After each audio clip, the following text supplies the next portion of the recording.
Is your host of the Nebraska Basketball Radio Show, Greg Sharpe. Thank you. Welcome to the program. Here's the number if you want to be a part of this one with us tonight. 866-HUSKER-1, 866-487-5371. Nebraska coming off flat performance. Is that okay? That adjective with the game Saturday night? A flat half. I actually, when I went back and watched the first half, we actually did a lot of good things. First 5 minutes were really good. Really good. And, defensively, I thought we forced them to take the shots we wanted them to take. You looked at Wheeler, number 5. He'd made 5 threes the entire year. And he goes out and he hits 2 shots. Right. Second one was contested well by Cam. But, as the half went on, I didn't think our movement was as good. Early on, it was flying around. First 5 baskets were all assisted. Not much after that. And we missed 7 free throws. We go 4 for 11 from the line, and we go down into the half, down 5 points.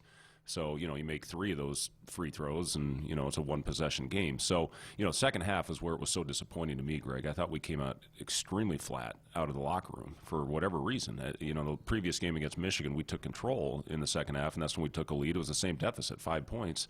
And we went out, and I thought I had great energy to start the second half in the game before. And then last night, or the other night against Penn State, we just came out and didn't have it, and then we put our heads down, kind of reverted back to what we did earlier in the season, and that's the disappointing thing. It was extremely disappointing to me because we had a great crowd.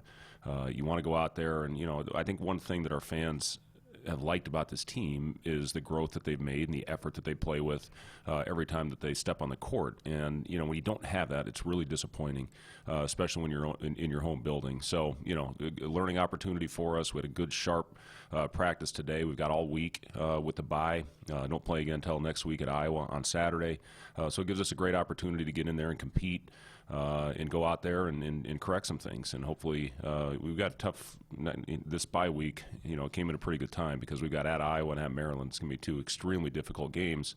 And we need to play better. We need to play a complete 40 minutes if we're going to have a chance. Lamar Stevens is a guy that can go get 30. For the most part, it seemed like you had him under control. What was the plan to try to limit him a little? Well, and that was what we did. We double-teamed off of Wheeler and had short closeouts to him. He really hadn't attempted many threes. And, we'd had success against Iowa when we did that, and a couple times we've been burned by guys that have knocked down shots.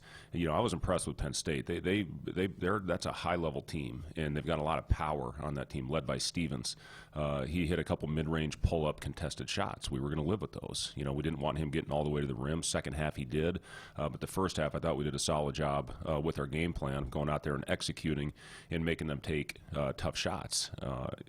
But that team's got shooters all around. They're top 5 in the nation in experience and with the age of that team.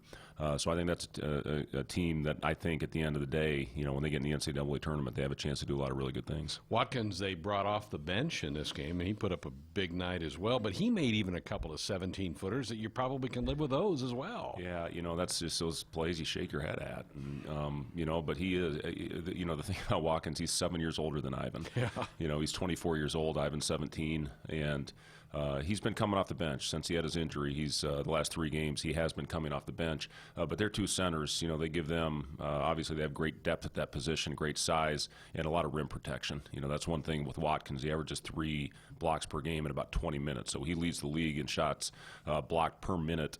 And it's just you talk about it going in there. You can't challenge him at the rim. You have to make the kick out. And again, I thought the lack of movement really cost us in that game.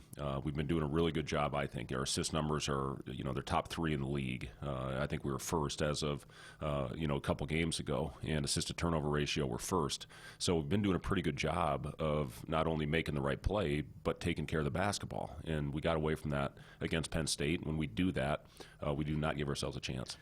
How concerned are you with the mental aspect of this team right now? It's been almost a month now since you've tasted victory, and that's usually the fuel that keeps you going a little bit. Yeah, I mean, for this group, again, the way that I judge, how the guys are is how they come into practice and how they prepare. And for the most part, our guys have been really focused in our practices. They've given great effort in the practices, and again, besides that second half against Penn State, they've been giving great effort in games. And it's hard because, we've had a chance to win a few of them.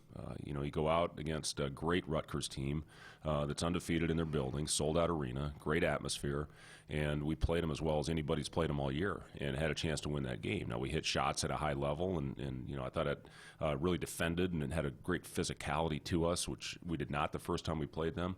And then bounced back the next game against Michigan and had a lead, took the lead with under 13 minutes to go.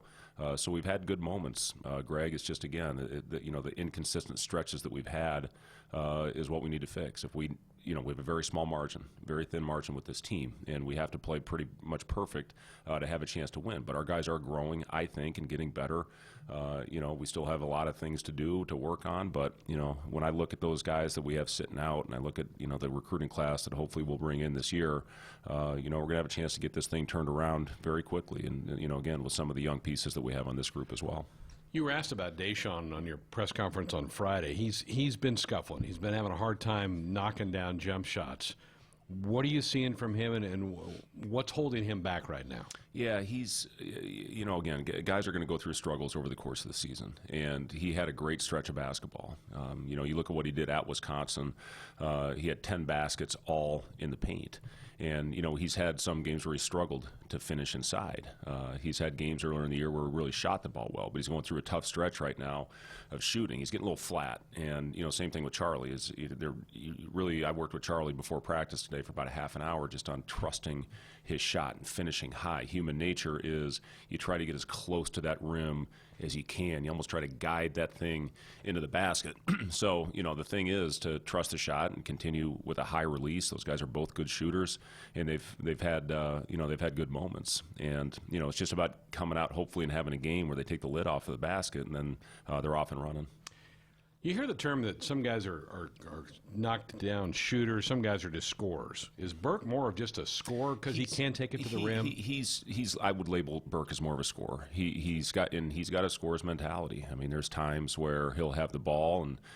I remember talking to Kevin McHale one time. I think it was Cedric Maxwell he was playing with, and cornbread. Yeah, cornbread. And Kevin was running up the floor, and he said, "Max, didn't you see me?" He said, "I'm wide open in the wing." He said, "Mac, if you ain't sitting on the rim, I ain't seeing you." So, some guys just have that mentality, and that's one thing. Burke, when he gets the ball, his first instinct is to look at the basket. Now, I'll say this: in the Rutgers game, they'd really help off in attack the ball when you're on the bounce. Burke made some great plays in the first half. He didn't score the ball well. He didn't shoot the ball well. I think he was 1 for 8 that game, but he made some really good, simple basketball plays in that first half. He got Thor, I think, 3 wide-open threes just by making the simple play. So he has gotten better in that area, but I thought he reverted back a little bit the other night. Instead of getting the ball shifted side to side, he switched direction on his dribble, and the ball stayed on the same side. And a team like Penn State, they're just too big, they're too long, they're too athletic not to get them shifted and going side to side. Is he able to stop that mindset of struggling on the offensive end? Does it affect him on the other end? I don't think so. The one thing you always know about Burke is he's going to go out and play hard. He's going to give you a great effort. At times he gets, a little bit as far as gambling and, making a bad stab. But it's never because he's lacking effort. He's always going to go out there and play hard.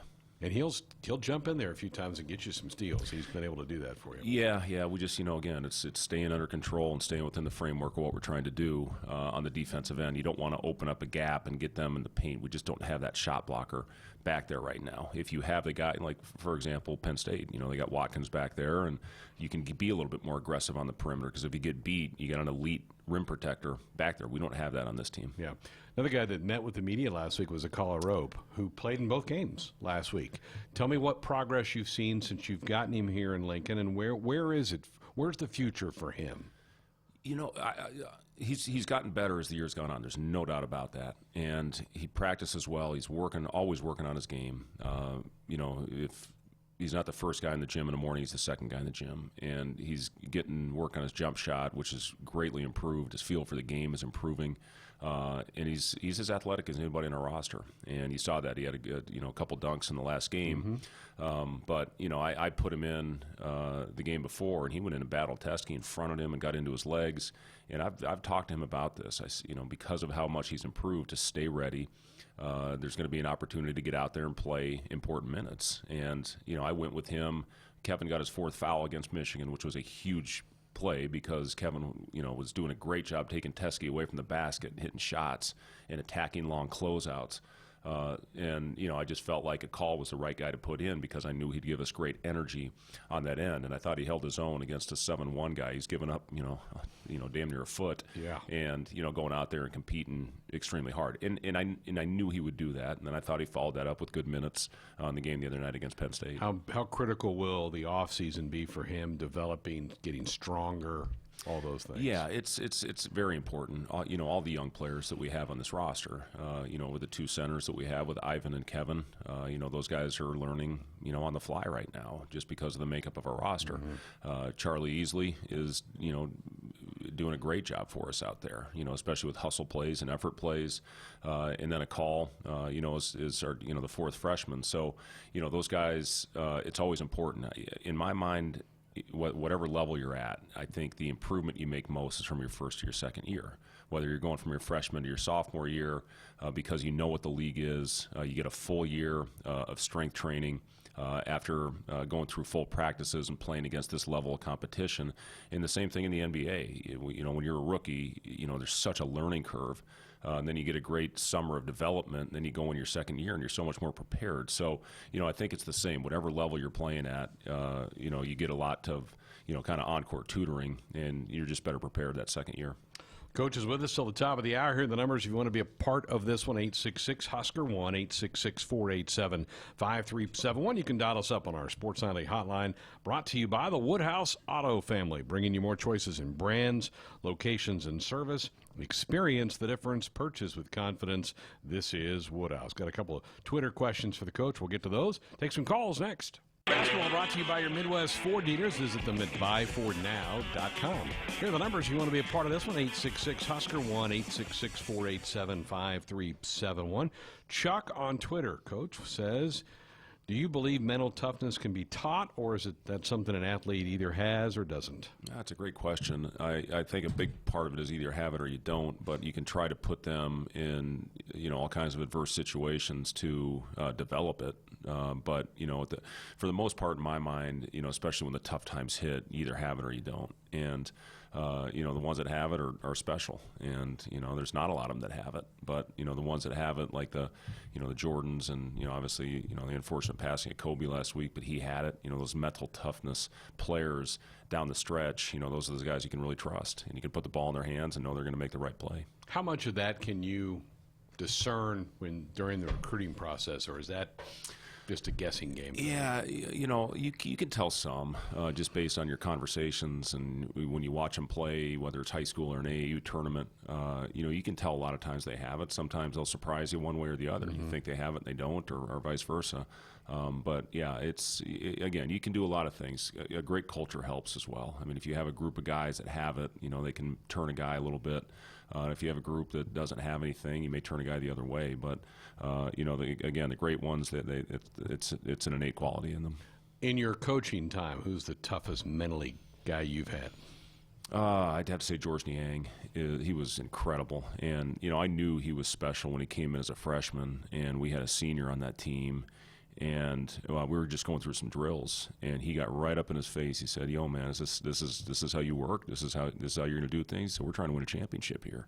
And he was a freshman, and he came in and did that. And I knew the kid had, because I watched him play. He was so competitive when I watched him play. He had a lot to do to work on his body and that type of thing. But from a standpoint of helping create the culture that we had at Iowa State, I'd give him as much credit as anybody. Some people say, "Well, he's the most talented guy out there." But that's sometimes not the same. I can promise you this: George Niang was not the most talented player out there. He was overweight. He was, not very quick. He jumped, could jump over a phone book maybe. I mean, but he worked, and he had a right hand. What George Niang played with Nerlens Noel, who was the number one player in the country, ended up going to Kentucky. Yep. Played with Wayne Selden, who was top 10 in the country, ended up going to Kansas. Yeah, played with Good Luck Okanubu, who ended up going to UNLV, a top 20 player. And I talked to, there's actually Bobby Lutz talked to somebody. This is when Bobby was on my staff at Iowa State, and the guy that was the coach of his AAU team, a guy named Leo Papil, was his AAU coach, and he worked for the Celtics. So I knew Leo from my days in the NBA. And he said, I promise you, come out here, you're going to fall in love with this kid. And I did. I was out there. It was me and Calipari and Roy Williams and Krzyzewski, and we're all out there. Those guys are watching them, and here I am watching this kind of overweight kid, and he just abused those guys. He was right-hand hook, left-hand hook, hitting threes, up and unders. So I offered him right there in the spot, and we got him early on a visit. And then he blew up. He committed to us shortly after his visit, and then he blew up, but he kept to his commitment, and we were very fortunate because, again, he was as important as any player I had. Let's head to the phones. Let's go to West Point. Pete, you're up with the head coach. Good evening.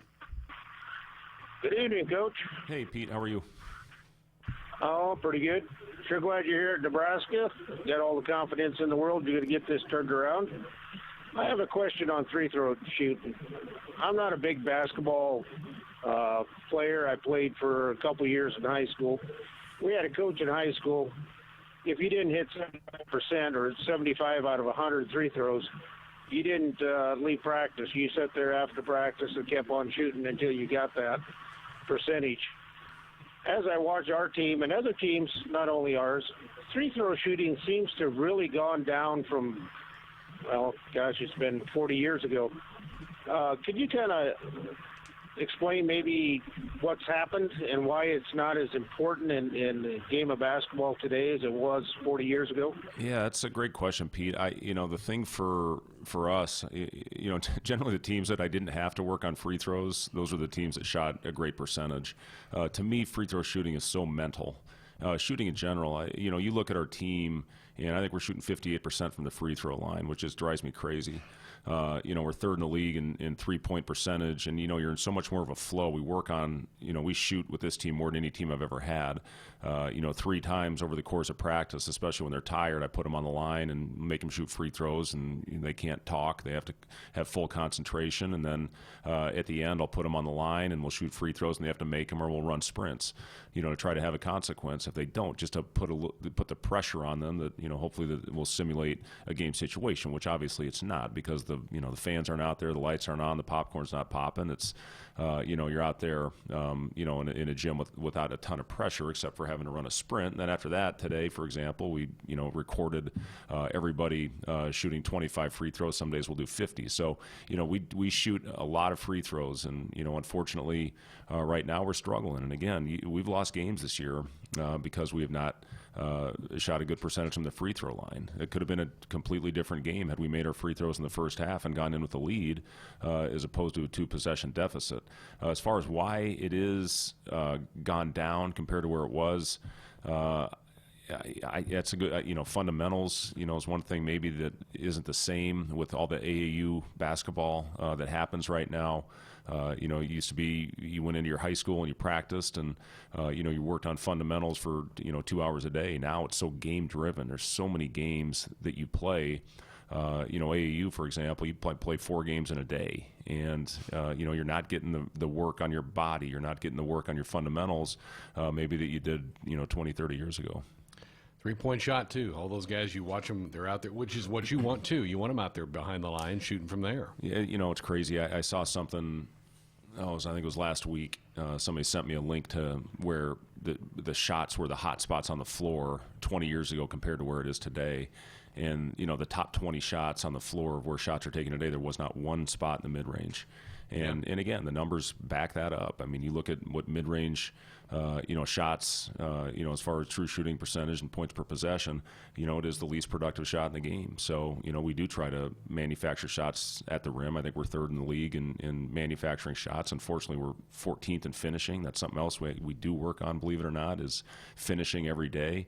And then you want to create uncontested threes. And, we try to run an open offense, spread offense to create driving lanes to either get to the basket or kick out to the open shooter. But, it's just how the game has changed and evolved. It's night and day where it used to be. Is the era of a big man gone, or will it cycle back? Do you think at some point especially in this league? I mean, you see this league, and teams are playing through the post, and a lot of teams play through the post to manufacture other things. They use their post player as a playmaker, and and with the right personnel, I would invert the floor a lot. When I had guards that could post and bigs that could shoot. And you look at Wisconsin, for example. They do a lot of that. They'll post their guards, and their bigs, are the best percentage shooters on their team. So, we're going to be playing one of the best in the country in Garza on Saturday, and they throw that thing to him a lot, and they should. But he can step out and shoot the three too. Oh, he's shooting the ball incredibly well right now. His last 5 games, he's shooting as well as anybody in our league. So I saw some mid-season All-American list that came out a week or so ago, and the Big Ten was pretty well represented. Garza certainly was on there. Winston at Michigan State was in that. There's some of the better players in the country are in this league. Oh, there's no doubt about it. I mean, you look at individual players, teams. It's incredible what our league. It's the best the league's ever been. And when 12 of the 14 teams are right now projected to be in the tournament, that tells you everything you need to know. Yep. 866-HUSKER 1-866-487-5371. The number if you want to dot us up with a comment or question. Dorothy Lynch, home style dressing and condiments, the one-of-a-kind taste that goes with anything good for game day or any day. Dorothy Lynch, endless flavorabilities.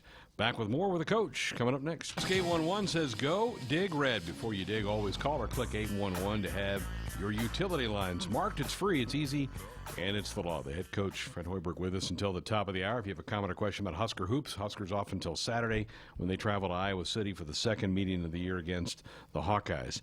Coach, I want to ask you about a story that broke on Friday.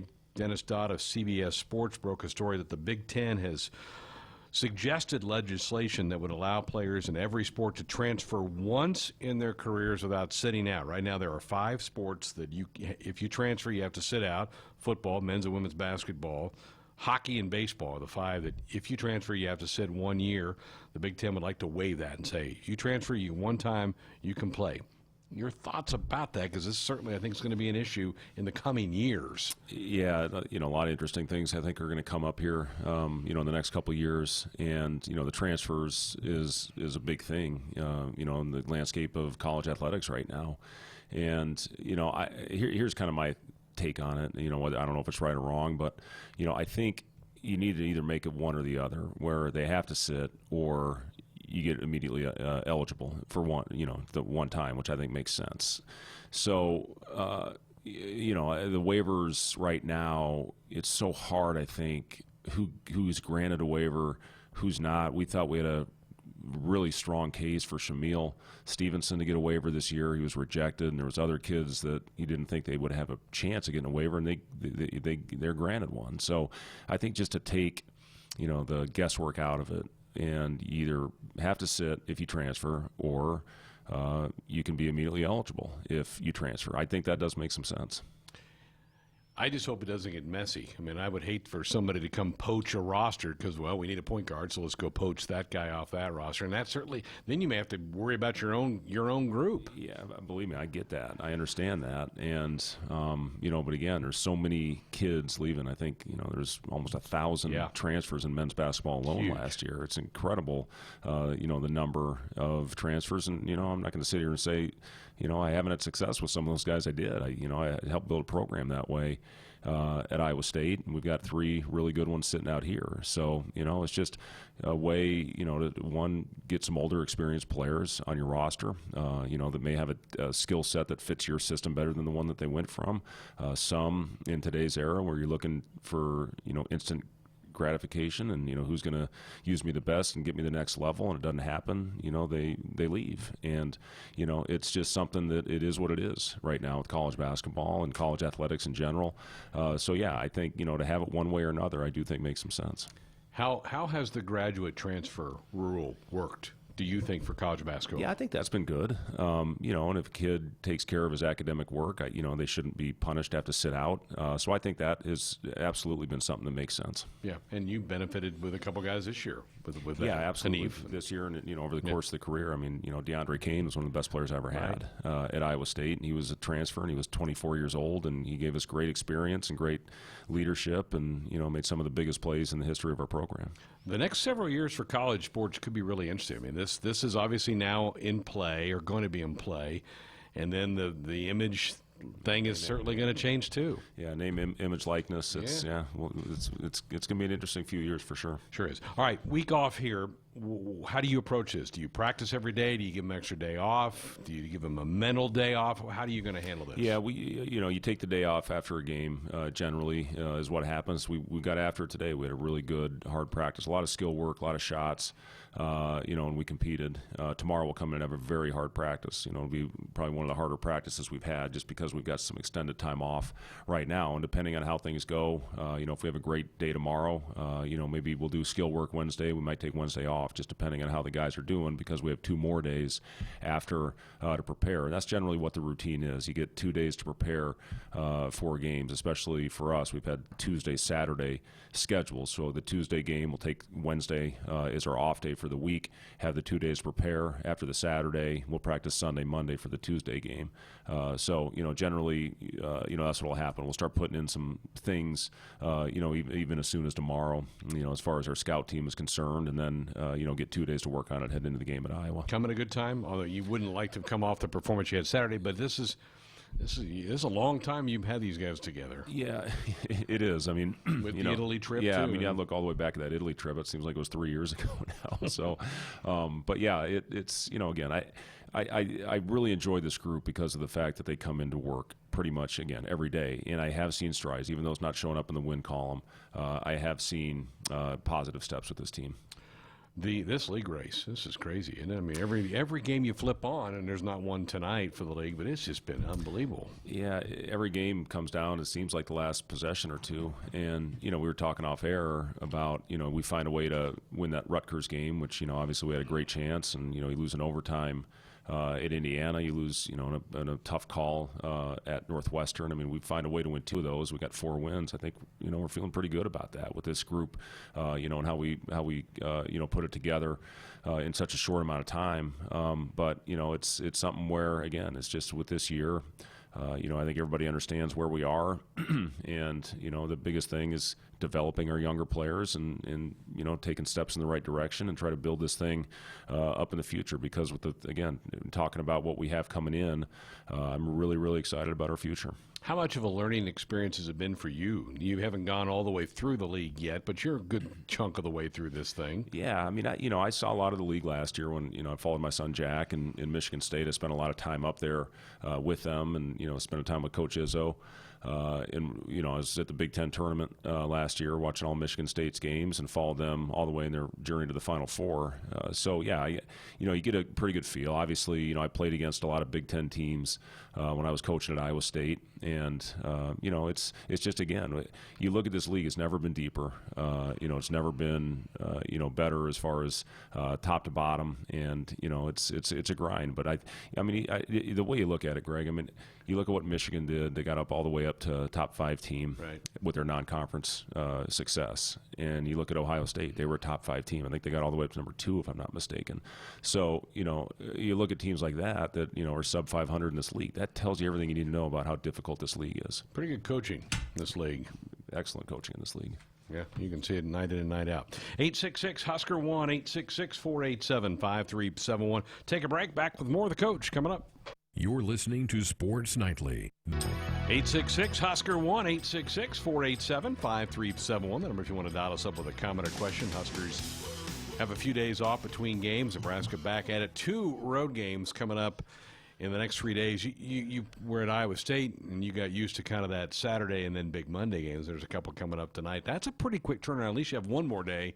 A lot of Big Tens go Saturday, Tuesday. Yeah, the big Monday games. That's what you wanted it. Sure. It's great for exposure. We always seem to play Kansas, especially at home, and had some great battles with them. That's who you want to play, and gives great exposure for your program. But yeah, it's tough, those one-day preps. But the good thing about it is generally both teams have the same. The thing like this year, after our first game where we had 1 day of prep in Big Ten, we played Purdue, who had almost 5 days. I think they did have 5 days of prep. So, at least you're on the same schedule, and, it's a level playing field. This one, though, back-to-back roadies. It's tough, yeah, and that's how kind of it is. We've had back-to-back home games, and now we go out back-to-back road. Both will be extremely difficult games. Iowa's playing as well as anybody in the league right now, and obviously so is Maryland. And they're, I think, talent-wise, they're as good as anybody in this league. So yeah, it's going to be a tough couple games, but hopefully we'll go out and compete and play well. You mentioned the crowd earlier. Have you been pleased with the support you've gotten from the fan base? Yeah, I'm not surprised. It's just, it's one of the things that was so appealing about this job was the great fan support, and you see it all across the athletic department. Every sport, is pretty much sold out, and it's just to go in there, and we've got 2 wins in conference. We were scheduled to, they thought we would win 1 game. That's what was projected for our team in the Big Ten this year. So to get every game to go in there and see that arena full, because it's not like that around college basketball. It's most arenas, the balconies are empty. Yep. So to have every seat filled, I can't tell you how appreciative I am, and again, we're going to get this thing going. There's no doubt about that in the next couple of years, and I'm excited, to hopefully give our fans a lot of things to be very excited about. You like where the students sit, right there behind you and the visitors? Yeah, nice. yeah. We were at Ohio State, and those guys, it's almost like you turn around and they're sitting on your bench. So yeah, it's good to have them there. And they get into it. They're around. Of course they do. Yeah. That's good to see. And I think your players play off of that too. They feel that. They get that energy. Yeah. It is. And again, that's why the disappointment of not going out there and finishing that game, with the type of effort that those fans deserve, was so disappointing to me. We talk about that. We talk about the support that we have, and it's, again, it's not like that everywhere. So to have that, you want to give those people something to be proud of. The 2 home games, Michigan was first, and then Penn State on Saturday. We talked about this on the television show that aired last night. It looked to me that Michigan shaded their defense to really keep track of where Thor was, because he's been so hot from three-point range. He's now probably showing up on a lot of people's scouting reports, I would guess. Yeah, when you have a guy that's shooting over 46% from the three-point line, generally that's what you're going to talk about. First of all, how are you going to defend Cam Mack? And then, how are you going to defend Thor because of the way he's shooting the three right now? Generally, if you have a dominant post player, obviously you're going to determine how you're going to play the post double team, where you're going to bring the double team from, and how you're going to rotate out of it. But for us, right now, when you have a shooter like Thor, the way he's playing, that's going to be one of the top things you talk about. His basketball IQ is so fun, because you can tell he thinks his way around the court. That's, I think, why he's had a lot of success, because this really is an offense where if you have a high basketball IQ, you're going to have a chance to be successful. It's a lot of read and react and how the defense is playing. And, Thor, I saw that early on with him, that he had a great feel for this game. If the defender was playing a half a body on the top side, he knew when to back cut. Or if he's inside, he knows when to curl. If he's getting chased off a screen, he and Cam have really developed a nice chemistry together out there in the court, and it's been fun to see. All right, you got Iowa when they were here a couple weeks ago. They didn't have Frederick. How much does he change what they do? Well, he's a great shooter. Besides in the last 5 games, besides Garza, Frederick is their best. He's shooting 43% from the three-point line. Then Wieskamp is a great player. I think he's shooting 39% from the three-point line. He didn't here. No, he didn't, but he still had 21. He's a guy that can curl to the basket. He's got good size and athleticism. I thought we did a heck of a job on Garza, and he still went out at 18 and 16 on us. But we again with the makeup of our roster, we have to try to get creative in the way we're going to play and how we're going to have to sit in the paint. We'll do a couple things differently than we did the first time around, but generally the game plan will be, it has to. How are you going to defend Luka Garza, because he truly is one of the top players in the country. I think their fans are excited to see you over there. They're it's sold out. It's a sold out game, and it should be. I mean, those guys are playing great basketball right now, and I think they've got a chance to really do something special. It's a team. You have a history with them. Well, well, I'll say this: it was a fun rivalry to play in. I always enjoyed those games. We had great battles with them, and it was fun to coach in that series as well. Great series. That's what makes college basketball so special. Are those kind of games. Those rivalry games are the best. They sure are. Yeah. We will not see you before you go to Maryland. Mark Turgeon, guy that you probably crossed paths with a time or two. Yeah, Turge actually was he was at A&M when I was at Iowa State when A&M was still in the Big 12. So, we crossed paths there. He had a great player in Chris Middleton, that we played against. And AC Law, was that on? AC Law was a little bit after. Okay. Yeah, he was a little bit after. Before. He was before Turgeon got there. In fact, he played for Billy Kennedy.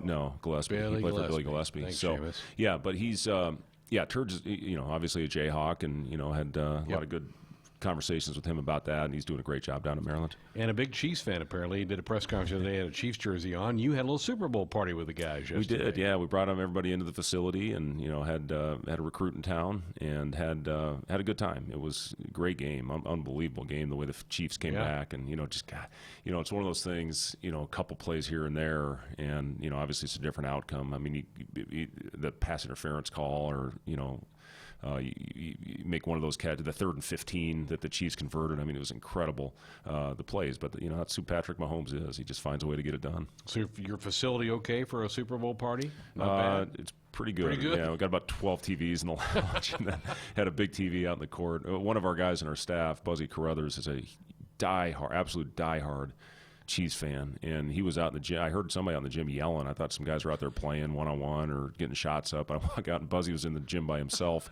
pacing back and forth. So, yeah, we have I think 3 guys in our staff have ties to Kansas City. I didn't get much out of those guys today at work. Yeah, they were still celebrating. Yeah. The Hendricks Center, been good to you. It still looks really great, even though it's, I think, 7 years old now. It's a phenomenal facility. I remember when I was at Iowa State, we played Doc in one of those closed-door scrimmages, and it was just being built.